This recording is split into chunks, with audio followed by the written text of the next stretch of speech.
حي على الفلاح.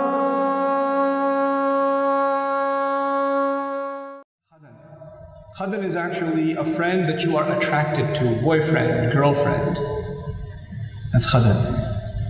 A friend that you have the possibility of being attracted to. The thought might have crossed your mind.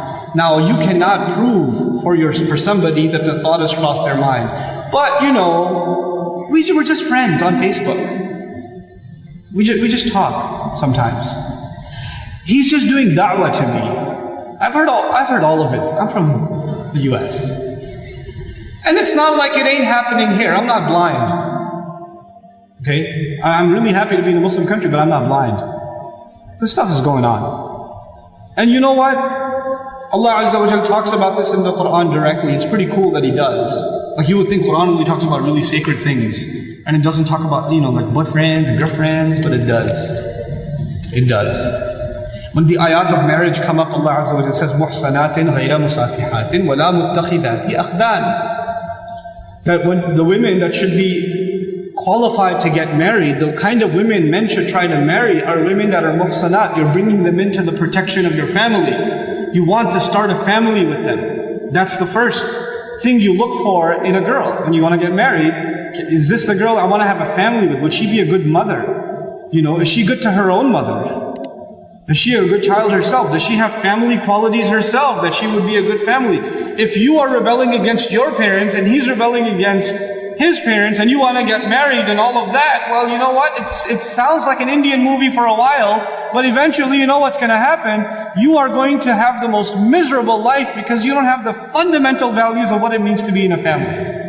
What it means to be in a family. What it means to have loyalty to people that have raised you, that have taken care of you. You have this fluffy, stupid idea of what love means. First of all, stop watching Indian movies, for God's sake. Stop. Please. How many times can you watch people running around a tree? Enough. And it's gotten filthier and filthier and filthier. My God. I went to a restaurant not too long ago with my children in Seattle. Halal restaurant. We looked it up and it was a halal restaurant. So we went. And they were just, halal restaurant, for their entertainment, they got like Bollywood on. I literally had to turn my children around and myself turn around and, because it's so filthy. It's so disgusting. Like, how can that play in your homes? How can you have mothers and daughters and sisters and wives in your homes and have that in your home? That's disgusting. Stop it. It's not acceptable by any stretch of the imagination. You're destroying your families by doing this. What you allow to, these are friends you've made, these digital friends you've made that you're watching all the time. SubhanAllah. The harm they have. So, coming back to akhdan though, what does it mean? وَلَا مُتَّخِذَاتِ أَخْدَانٍ. First of all, look for a wife that is going to start a family with you, that will be in the protection of the fort of your home. And then, غَيْرَ مُصَافِحَاتٍ, that you're not just there to get your lust out of the way. You don't just think she's cute and that's it. I want to marry her, she's so beautiful. I can't stop thinking about her. You don't know how many of those emails I get. Oh my God, I have so much fun reading them too.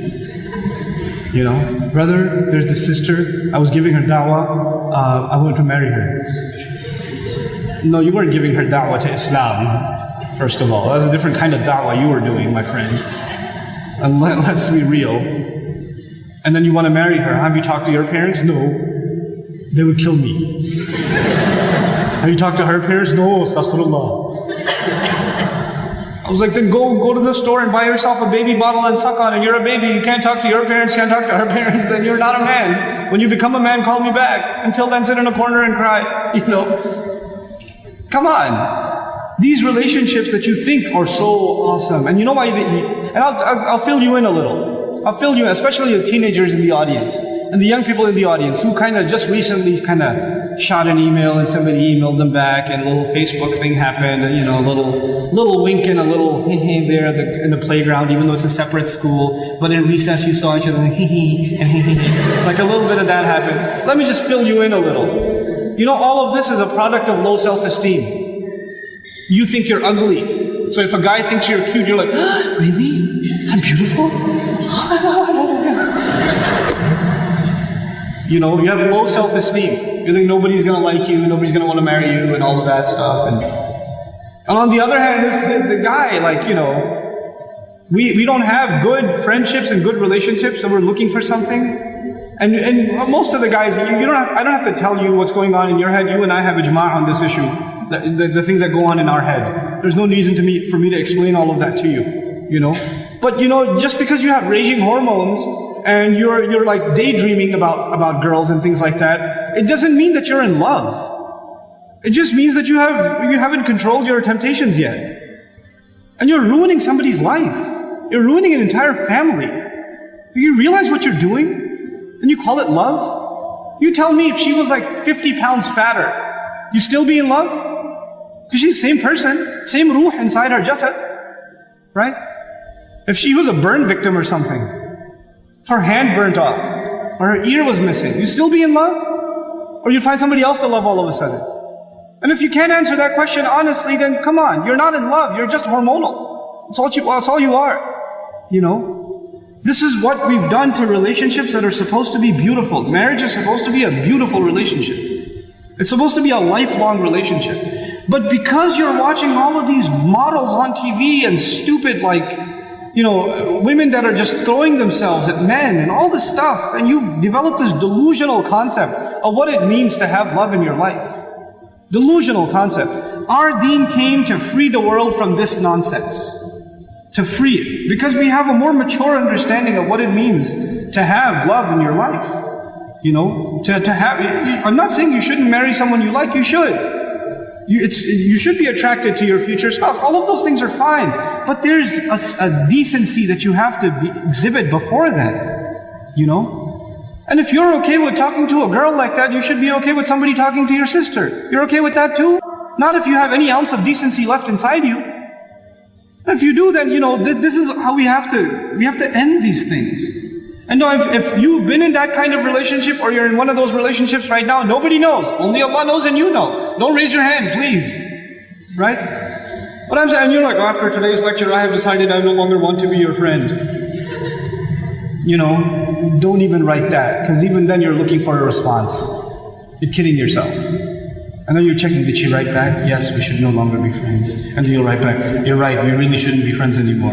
And then she'll write back, yeah, never again. And then you're still doing it. Just stop, just cut it off. Just cut it off. It's not good for you. And guys, I've done a whole series on shame, so I won't repeat the whole thing because it took hours and hours and hours, but I will tell you this. It's okay to be attracted to a girl. Allah put that in you. You're not evil for finding a girl beautiful. It's not haram for you to feel that way. You have to control it though. You have to control yourself. Our deen teaches us self-control. And if you cannot exhibit self-control in one aspect of your life, you'll lose self-control in other aspects of your life. Same thing for you. Same thing for you. Control yourself. Control your giggle. Control your overly friendly demeanor in certain situations. Don't be oblivious to, don't say we're just friends, or he's like a brother to me. If he ain't your brother, he ain't your brother. That's it. That's it. Either he's your brother, you share a mom, or he's not. Assalamu alaikum wa rahmatullah. If you enjoyed this video, please do share it with friends and family. If you want to see more videos from this series, click on the box at the top. If you want to see other videos, click on the box at the bottom. And don't forget to hit the subscribe button. Thanks.